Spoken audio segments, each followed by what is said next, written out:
La ley del garrote y el colmillo.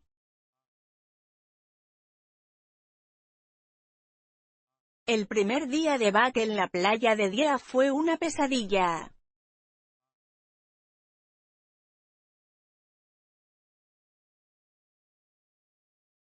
Todas y cada una de las horas estuvieron llenas de conmoción y sorpresas.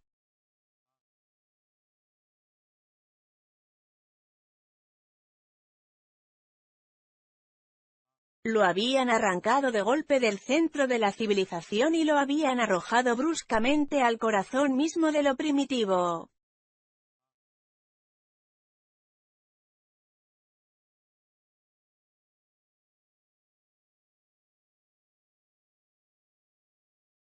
Ya no era una vida regalada acariciada por el sol, sin otra cosa que hacer que dormitar y aburrirse.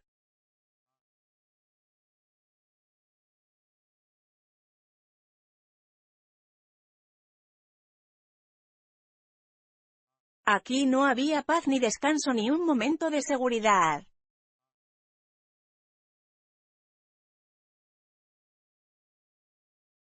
Todo era confusión y actividad, y no había un solo momento sin que la vida o algún miembro corrieran peligro.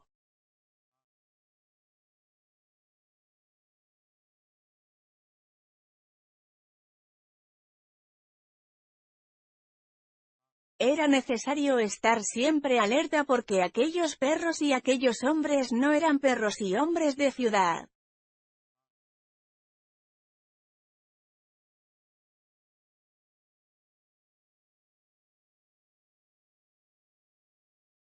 Eran todos salvajes que no conocían más ley que la del garrote y el colmillo.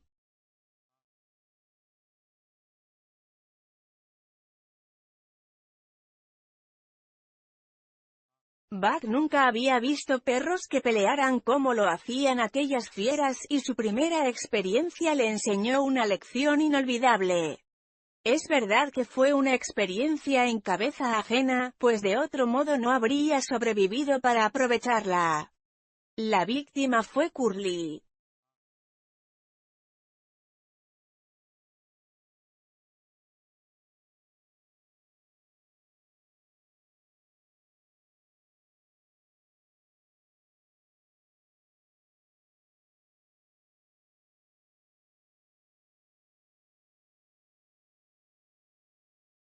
Habían acampado cerca del almacén de leña, y Curly, con su talante cordial, se acercó a un fornido husky del tamaño de un lobo adulto, aunque apenas la mitad de grande que ella.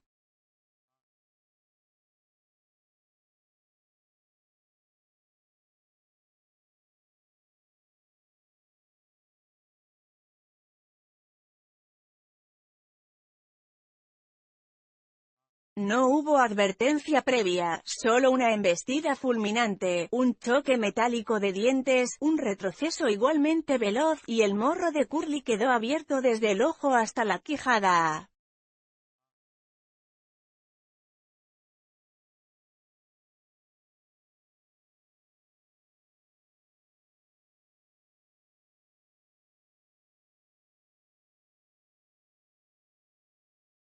Era la forma de pelear de los lobos, golpear y recular, pero hubo algo más.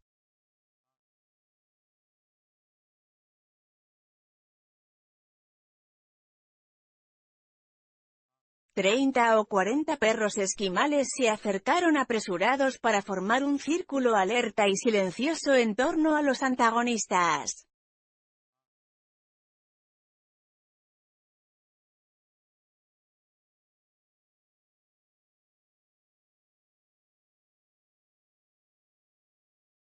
Buck no comprendía aquel silencio expectante ni la ansiedad con que se relamían.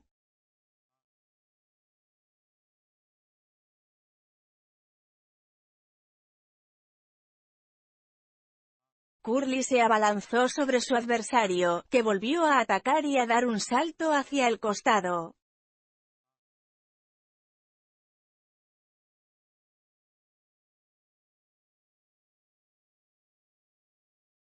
El husky recibió la siguiente embestida con el pecho de forma tan peculiar que hizo perder el equilibrio a Curly.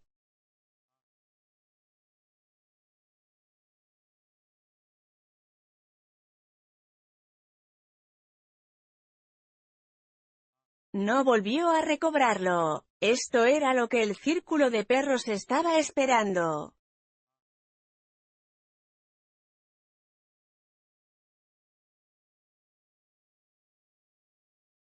La acorralaron, gruñendo y aullando, y Curly, entre aullidos de agonía, quedó sepultada bajo aquella masa peluda de cuerpos feroces.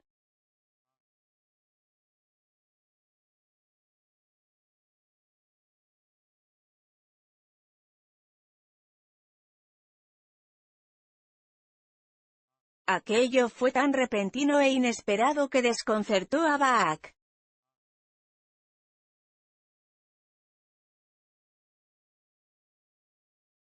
Vio a Spitz sacando la lengua escarlata tal como hacía al reírse, y vio a François, que, blandiendo un hacha, saltaba hacia el centro del círculo.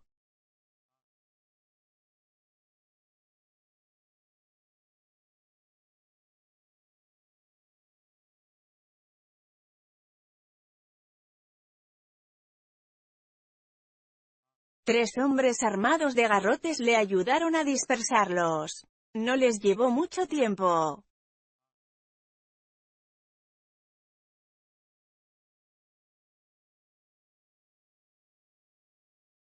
A los 2 minutos de la caída de Curly, los últimos asaltantes fueron ahuyentados a garrotazos.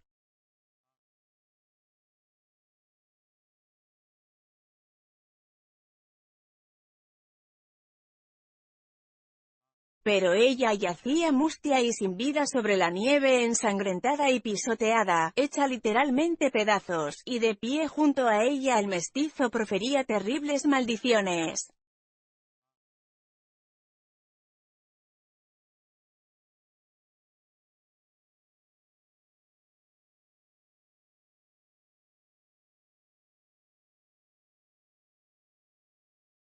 La escena se repitió a menudo como una pesadilla en los sueños de Buck.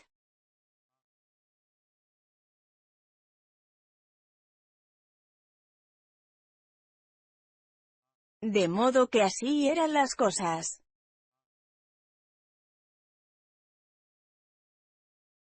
Nada de juego limpio.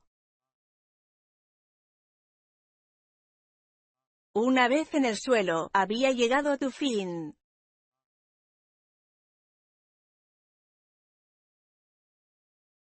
Pues ya se las arreglaría él para no caer nunca.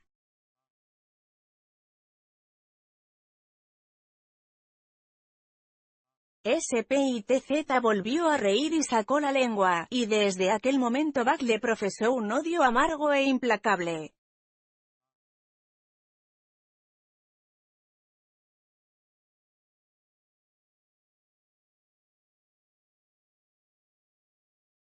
Antes de haberse recobrado de la conmoción que le provocó la trágica muerte de Curly, Buck experimentó otra peor.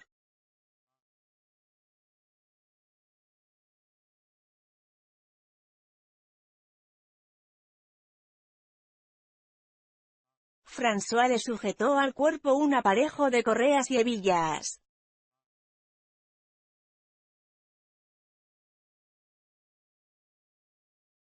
Era un arnés como el que había visto que, allá en la finca, los mozos de cuadra colocaban a los caballos.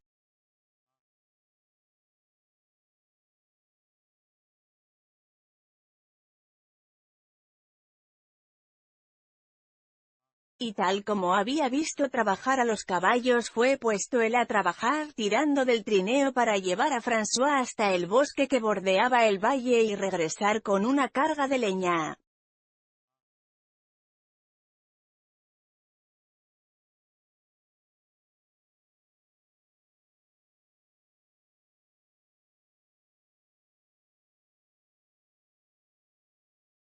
Aunque su dignidad resultó gravemente herida al verse convertido en animal de carga, fue lo bastante sensato como para no rebelarse.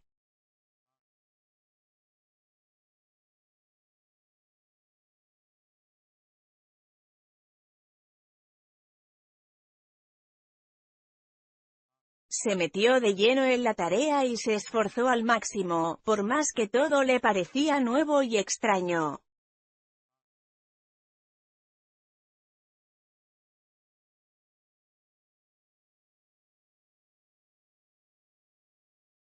François era severo, exigía obediencia total y gracias a su látigo la lograba en el acto. Por su parte, Dave, que era un experimentado perro zaguero, mordía las nalgas de Buck cada vez que cometía un error.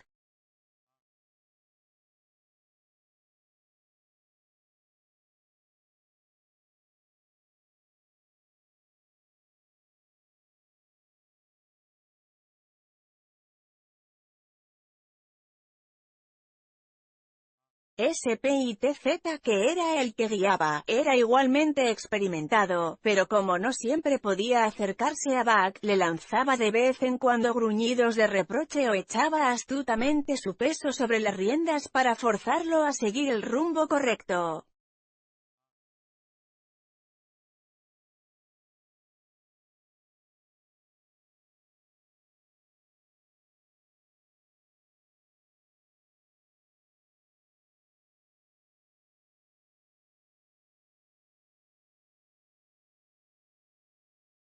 Buck aprendía con facilidad y, bajo la tutela conjunta de sus dos colegas y de François, realizó notables progresos.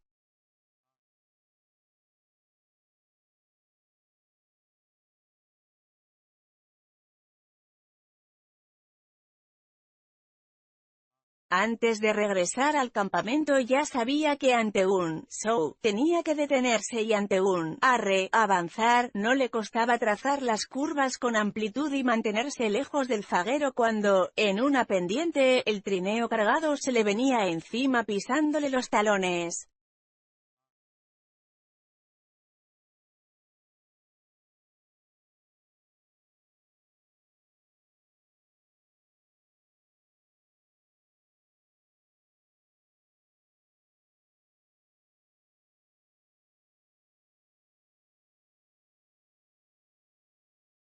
«Tres perros mucho buenos», le comentó François a Perrault.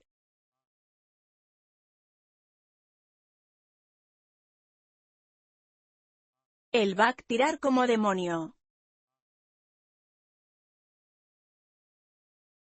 Yo enseñarle deprisa. Por la tarde, Perrault, a quien le urgía ponerse en camino con el correo, regresó con dos perros más.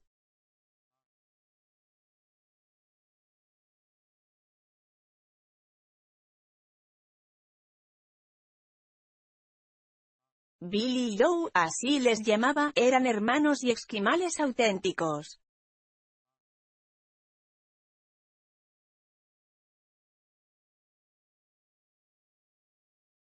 Aunque hijos de la misma madre, eran como el día y la noche.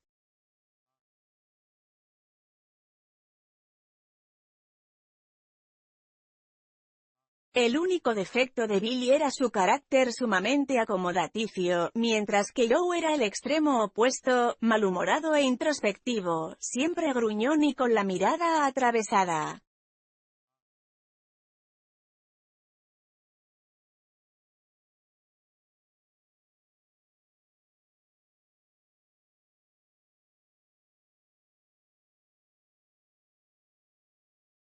Buck los recibió de buen talante, Dave no les hizo el menor caso, mientras que SPITZ se puso a provocar primero a uno y después al otro.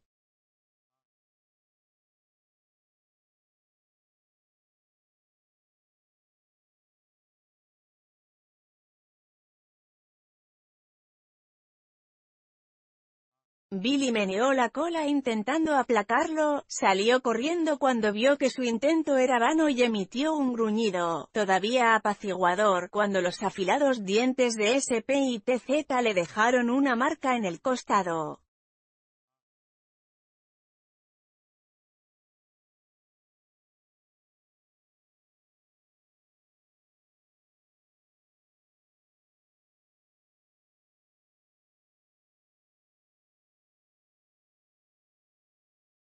En cambio, Joe, por muchas vueltas que diera SPITZ, giraba en redondo sobre las patas traseras y le hacía frente, los pelos erizados, las orejas echadas hacia atrás, la boca contorsionada enseñando los dientes, lo esquivaba con el incesante movimiento de su quijada y un brillo diabólico en los ojos.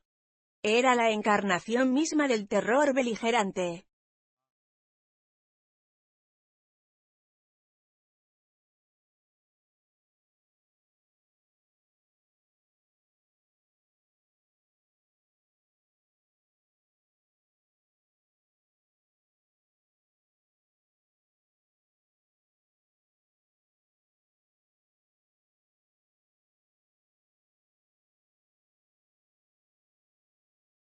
Tan terrible era su aspecto que Spitz no tuvo más remedio que renunciar a someterlo, y se desquitó corriendo tras el inofensivo Billy hasta los confines del campamento.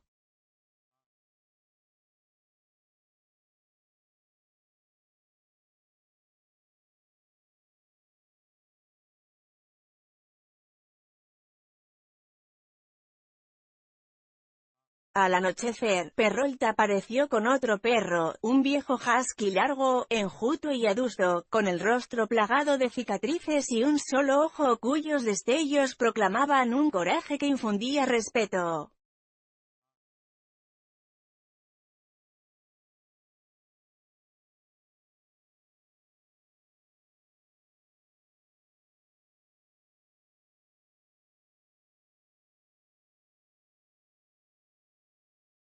Se llamaba Sollex, que significa «el iracundo».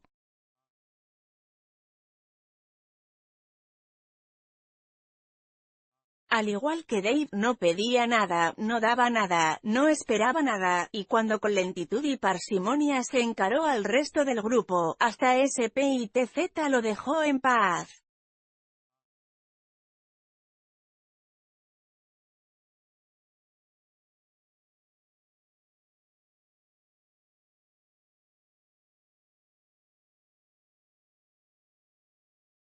Tenía una peculiaridad, que Buck tuvo la mala suerte de descubrir.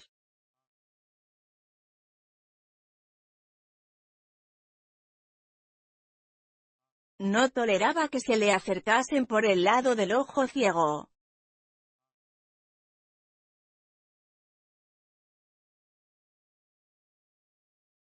Buck cometió sin querer esa ofensa, y solo se enteró de su indiscreción cuando Sollex giró bruscamente y le rajó un hombro hasta el hueso.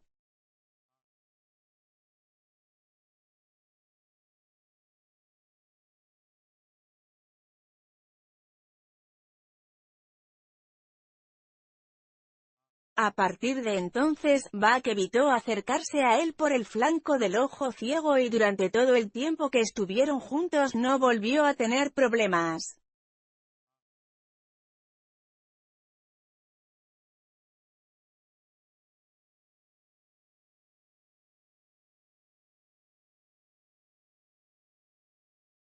La única ambición de Sollex, igual que la de Dave, era que lo dejaran en paz, aunque, según Buck habría de saber más adelante, cada uno de ellos tenía otra, incluso más vital.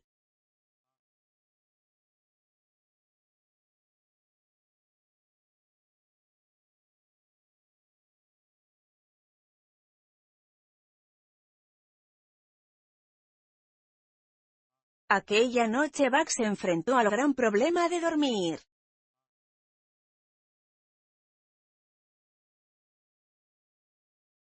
La tienda, iluminada por una vela, resplandecía cálida en medio de la llanura helada, y cuando, con toda naturalidad penetró en ella, Perrault y François lo bombardearon con maldiciones y con utensilios de cocina hasta que, recobrado de su consternada sorpresa, escapó ignominiosamente hacia el frío exterior.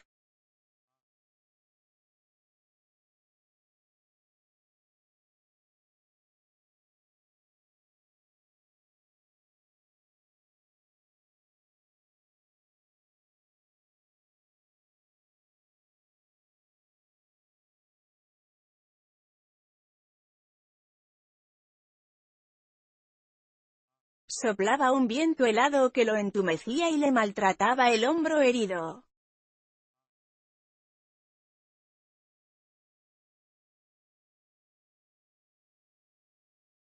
Se echó en la nieve para intentar dormir, pero la helada no tardó en obligarlo a levantarse tiritando.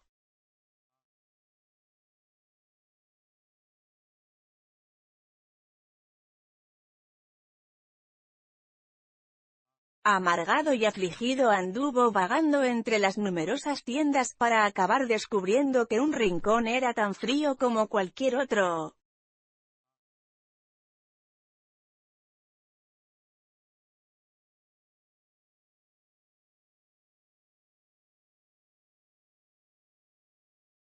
De vez en cuando se le echaba encima algún perro salvaje, pero le erizaba la pelambre del pescuezo y gruñía. Estaba aprendiendo rápido, y el otro lo dejaba seguir su camino.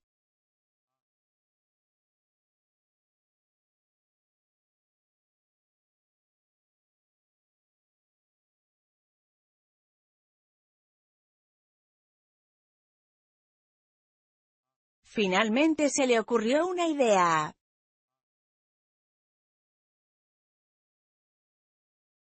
Regresaría para ver cómo se las componían sus compañeros de equipo.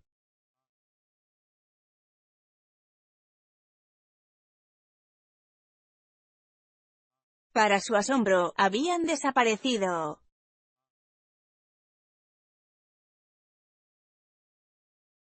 De nuevo deambuló por el extenso campamento buscándolos y de nuevo volvió al punto de partida.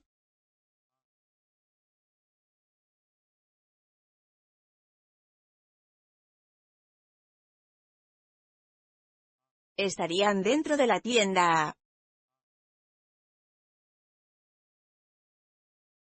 No, no podía ser, de lo contrario a él no lo hubiesen echado.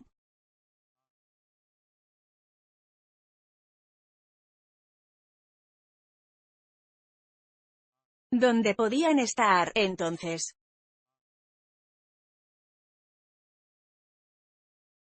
Con el rabo entre las patas y el cuerpo tembloroso, realmente acongojado, empezó a dar vueltas y más vueltas alrededor de la tienda.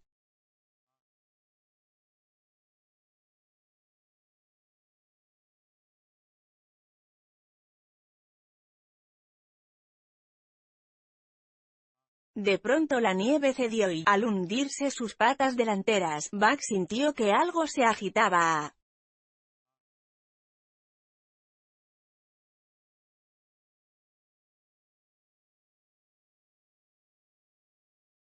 Dio un salto atrás, gruñendo alarmado, asustado ante lo invisible y desconocido.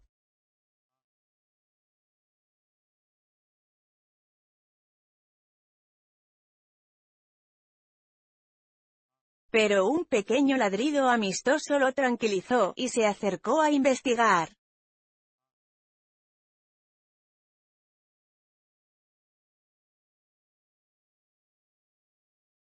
Una varada de aire tibio subió hasta su hocico. Allí, hecho un compacto ovillo bajo la nieve, estaba Billy.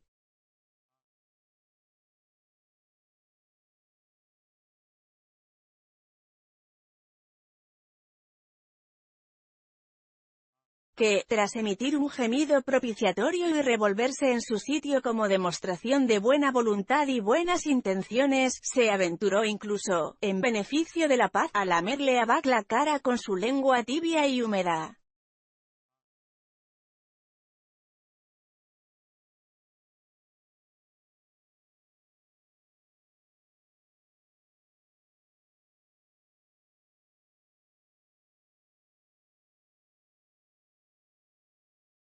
Otra lección. Con que así era como lo hacían, ¿eh?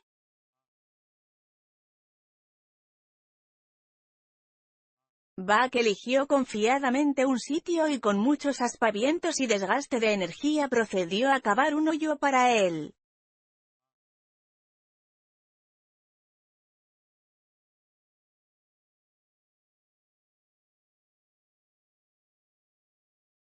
En un santiamén, el calor de su cuerpo llenó aquel espacio cerrado y Buck se quedó dormido.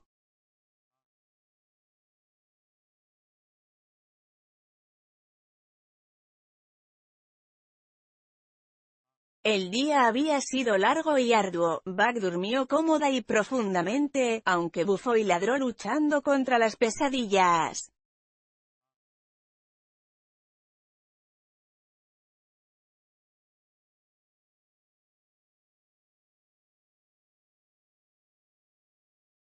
y no abrió los ojos hasta que lo desvelaron los ruidos del campamento, que despertaba.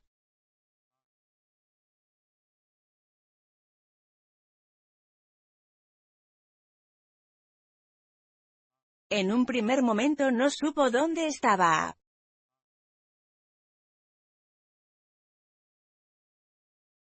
Había nevado durante la noche y estaba completamente sepultado.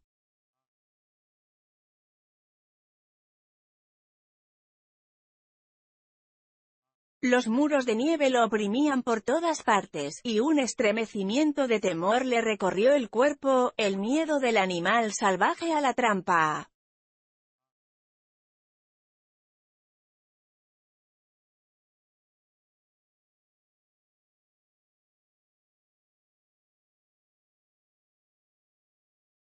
Era una evocación inconsciente del temor de sus antepasados, ya que siendo como era un perro civilizado, excesivamente civilizado, que no había conocido ninguna trampa, no podía sentirlo por sí mismo.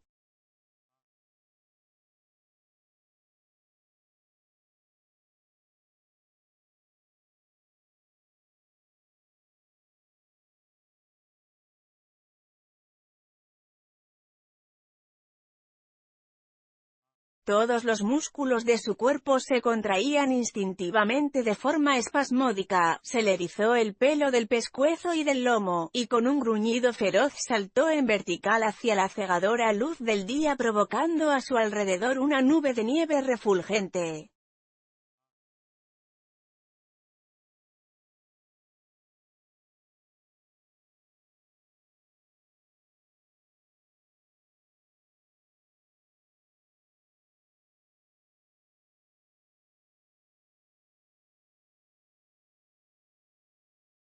Antes de aterrizar sobre las patas vio el blanco campamento extendido ante él y, al tiempo que supo dónde estaba, recordó todo lo ocurrido desde el momento en que salió a dar un paseo con Manuel hasta la noche anterior, cuando había cavado el hoyo.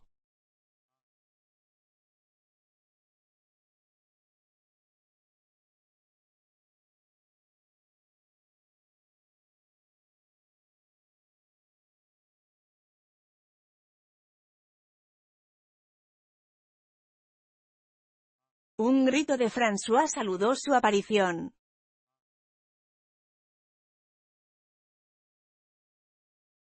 «No te decir yo», le gritaba a Perrault el conductor de trineos.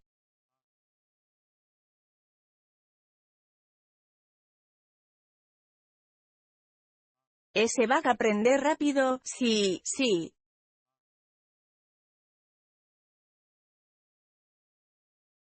Perrault asintió gravemente. Como correo del gobierno canadiense, portador de importantes despachos, le preocupaba conseguir los mejores perros y estaba especialmente satisfecho de contar con Buck.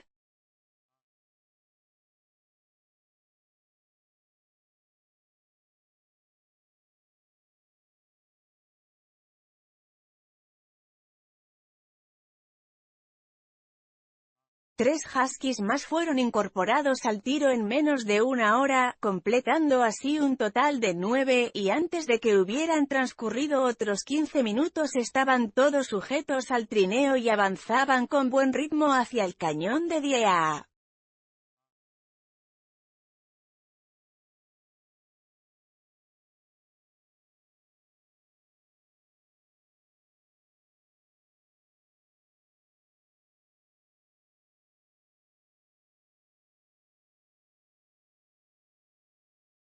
Buck estaba contento de haber salido y descubrió que, aunque la tarea era dura, no le resultaba particularmente desagradable.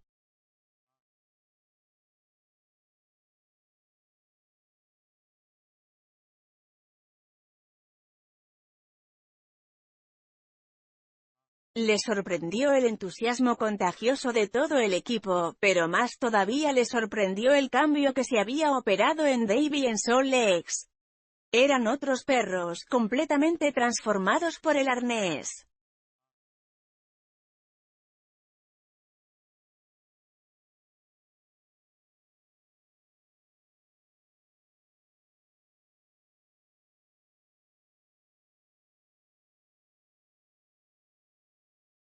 La pasividad y la indiferencia los habían abandonado. Estaban alerta y activos, ansiosos de que el trabajo fuera bien y terriblemente irritables ante cualquier circunstancia que, por originar demoras o desconcierto, retrasase la marcha.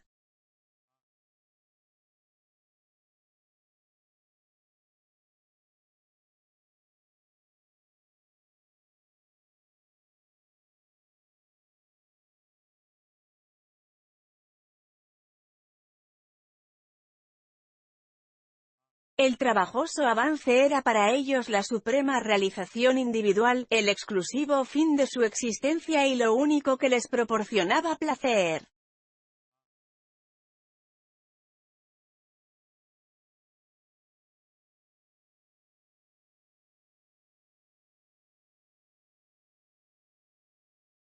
Dave iba enganchado al trineo, detrás tiraba Buck y luego venía Sollex, el resto del tiro iba enganchado en fila india, y a la cabeza guiaba SP y TZ.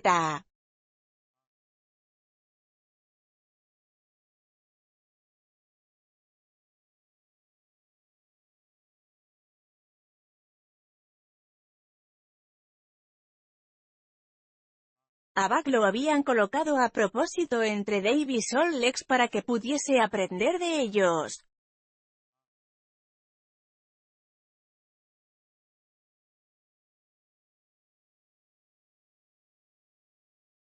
Si él era un buen alumno, competentes eran sus maestros, que nunca lo dejaban persistir en el error y reforzaban sus enseñanzas con sus afilados dientes.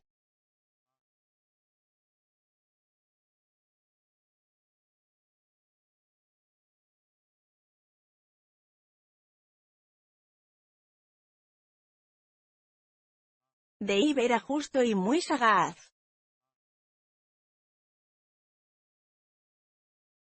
Nunca mordía a Buck sin motivo y nunca dejaba de hacerlo cuando hacía falta.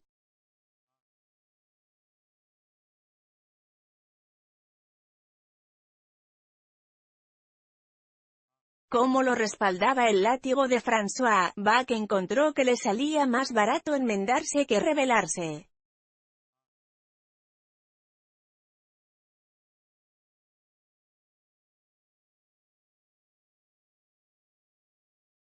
En una ocasión, durante un breve alto, quedó enredado en las correas y demoró la salida. Dave y Sollex se abalanzaron sobre él y le administraron una buena paliza.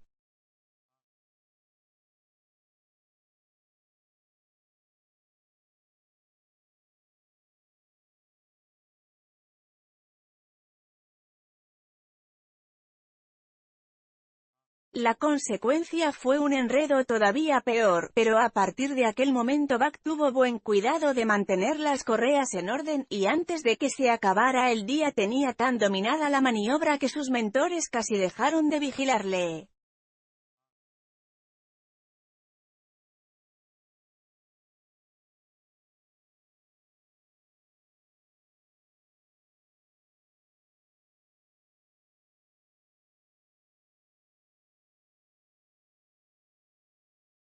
El látigo de François restallaba con menos frecuencia, y Perrault le hizo a Buck el honor de levantarle las patas para examinárselas con cuidado.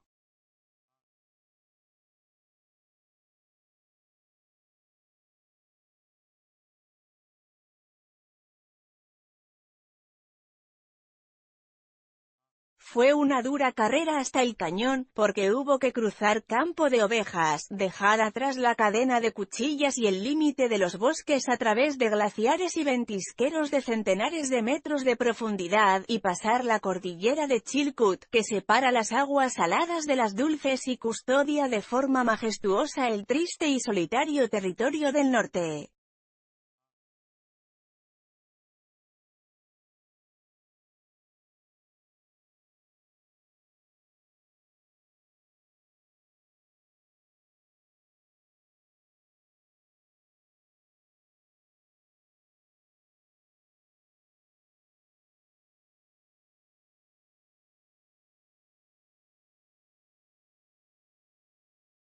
Recorrieron a buen paso la cadena de lagos que llenan los cráteres de extintos volcanes y ya avanzada la noche entraron en el enorme campamento situado sobre el extremo principal del lago Bennett, donde miles de buscadores de oro construían botes, preparándose para el deshielo de la primavera.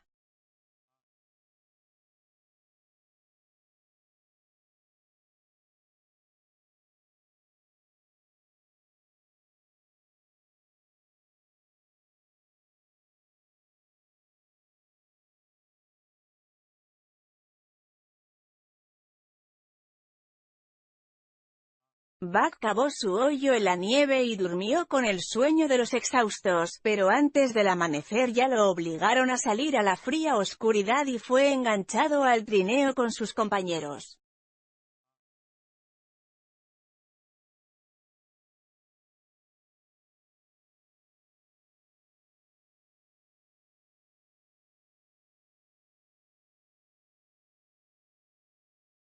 Ese día hicieron 70 kilómetros sobre suelo firme, pero al siguiente, y durante muchos días más, tuvieron que abrirse camino con mayor esfuerzo y tardando mucho más tiempo.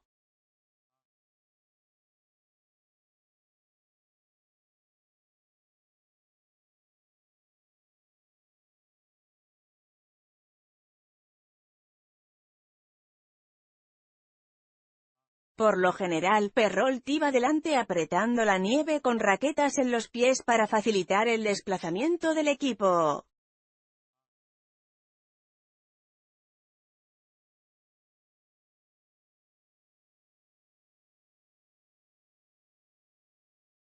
François, que guiaba el trineo desde la parte delantera, intercambiaba a veces el puesto con su compañero, aunque no siempre.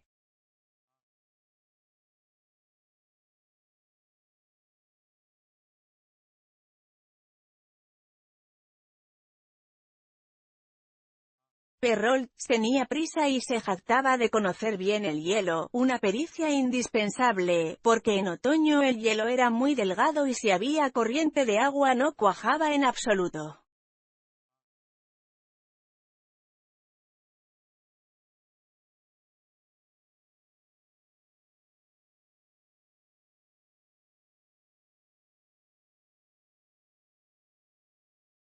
Día tras día, unos días interminables, se afanó Buck en su tarea.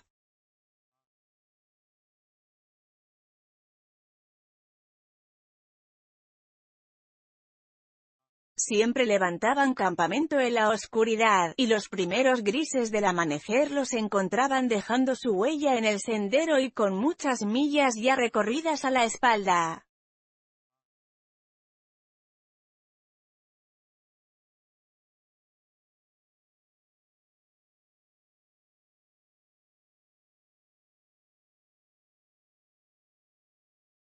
Y siempre acampaban después del anochecer, comían un poco de pescado y se arrastraban a dormir metidos en la nieve.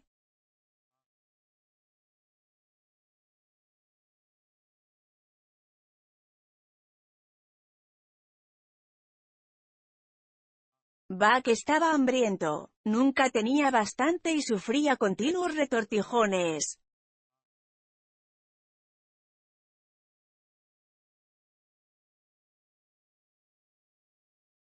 Los 700 gramos de salmón secado al sol que constituían su ración diaria desaparecían enseguida.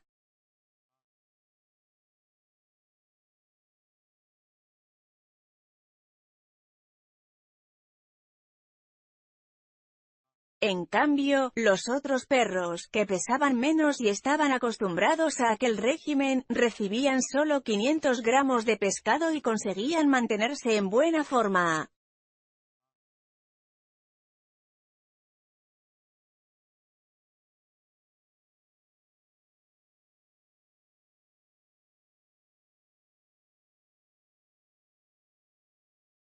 Enseguida fue perdiendo Buck la delicadeza de su vida anterior.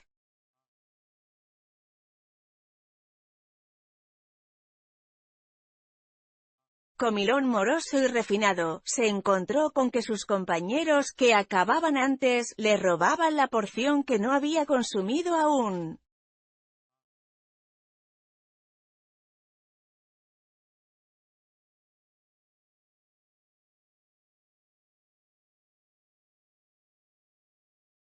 No había forma de defenderla.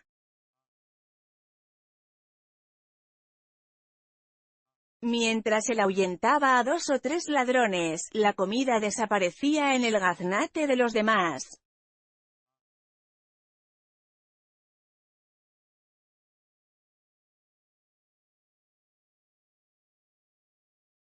El único remedio era comer tan rápido como ellos, y tanto lo acuciaba el hambre que enseguida aprendió a coger lo que no era suyo.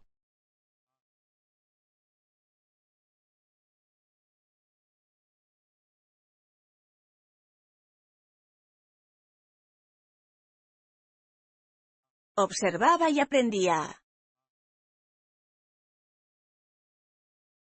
Una vez vio cómo Pique, uno de los nuevos, un hábil ladrón y especialista en escaquearse, robaba con astucia un trozo de tocino cuando Perrault le daba la espalda, y al día siguiente Buck se apoderó de todo el tocino.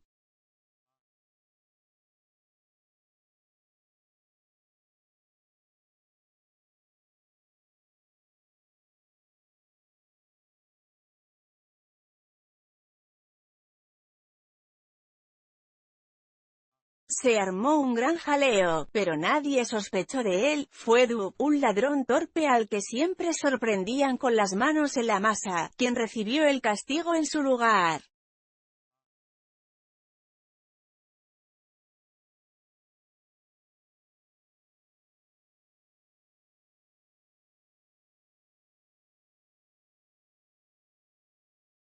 Aquel primer robo demostró que Buck podía sobrevivir en el hostil territorio del norte.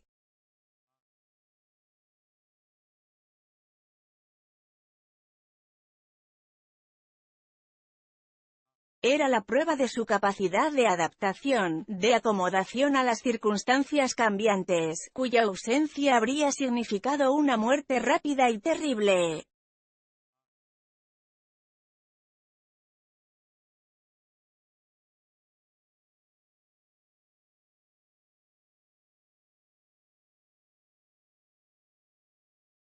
Indicó, además, el descenso, o mejor aún la quiebra, de sus principios morales, inútiles ahora y una rémora en la despiadada lucha por la existencia.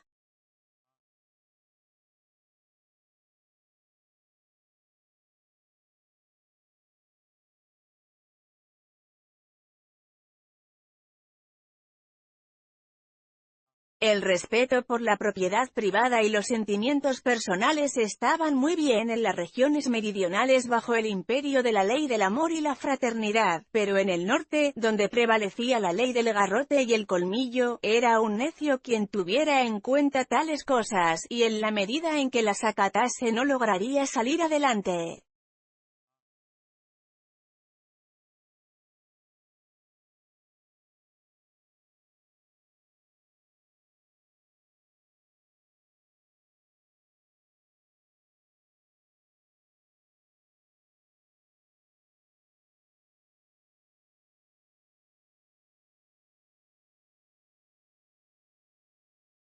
No es que Buck hiciera tal razonamiento. Simplemente era apto, e inconscientemente se adaptaba a su nuevo estilo de vida. Ni rehuía una pelea ni pensaba en las posibilidades.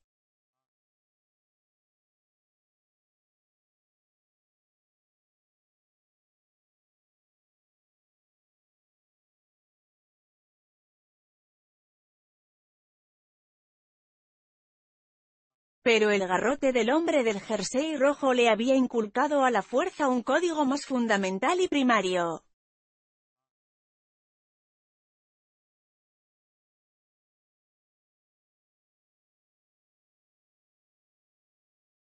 Como un ser civilizado, habría sido capaz de morir por un principio moral, por ejemplo, en defensa de la fusta del juez Miller, pero el alcance de su retorno a lo más primitivo ponía de manifiesto ahora su capacidad de rehuir la defensa de una consideración moral y salvar el pellejo.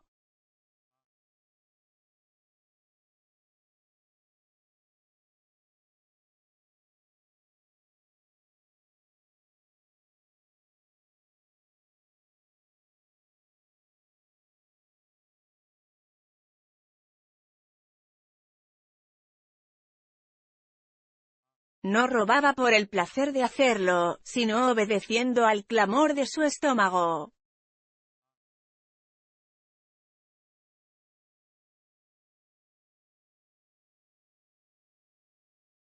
Y por el respeto al garrote y al colmillo no robaba abiertamente sino con astucia y sigilo.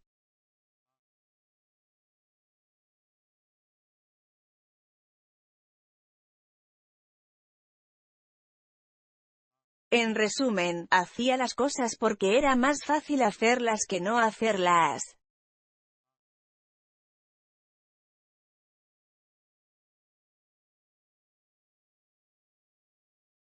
Su evolución, o regresión, fue rápida.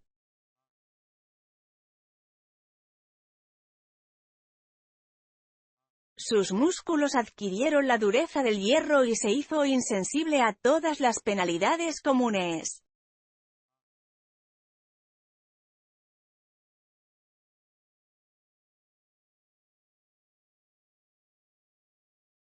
Desarrolló una economía interna igual que la externa.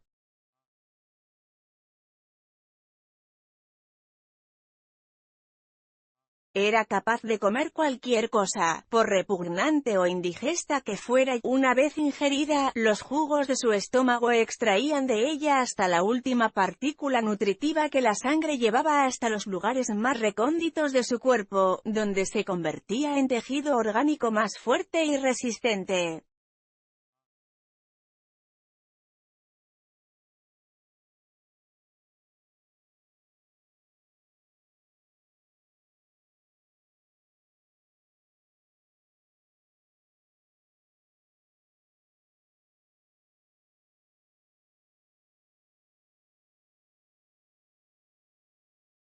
La vista y el olfato se le aguzaron notablemente, mientras su oído se volvía tan fino que, aun estando dormido, era capaz de percibir el más leve sonido y saber si era un presagio de paz o de peligro.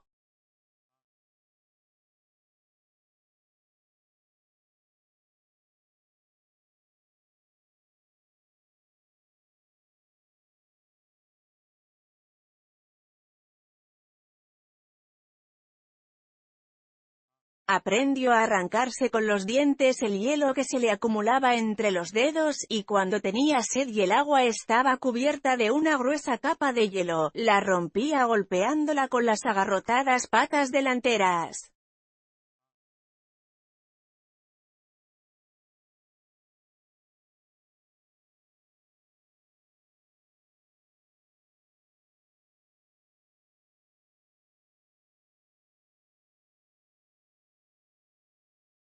Su rasgo más sobresaliente era la habilidad de olisquear y prever, una noche antes, de dónde soplaría el viento.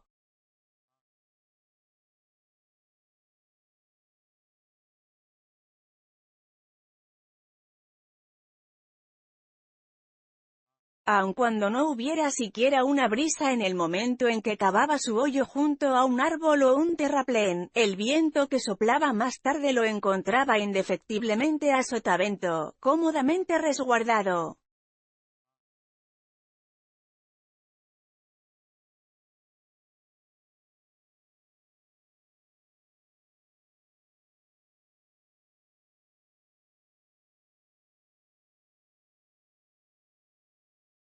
Y no solo aprendía por la experiencia, sino que en él revivían instintos hacía tiempo desaparecidos.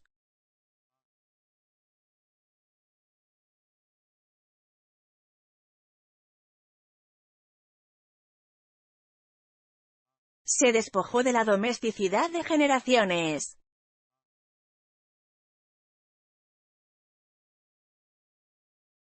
Vagos recuerdos ancestrales de los orígenes de la raza, de la época en que las manadas de perros salvajes deambulaban por los bosques primitivos y devoraban sus presas según les daban caza.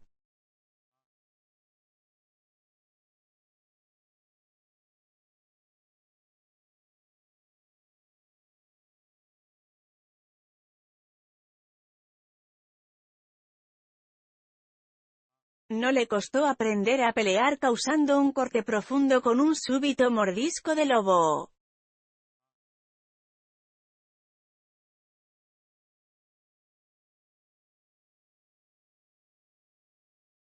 Así lo habían hecho sus olvidados antepasados.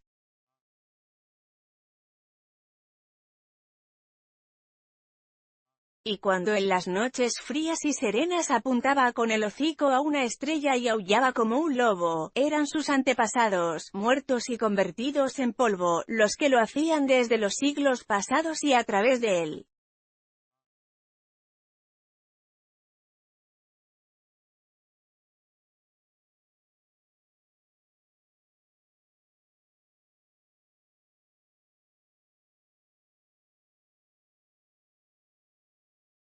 Como demostración de que la vida es un juego de marionetas, el canto ancestral lo invadió por entero y Bach recobró su ser original, y todo porque en el norte los hombres habían encontrado un metal amarillo, y porque Manuel era un ayudante de jardinero cuyo salario no cubría las necesidades de su mujer ni las de los varios y pequeños duplicados de sí mismo.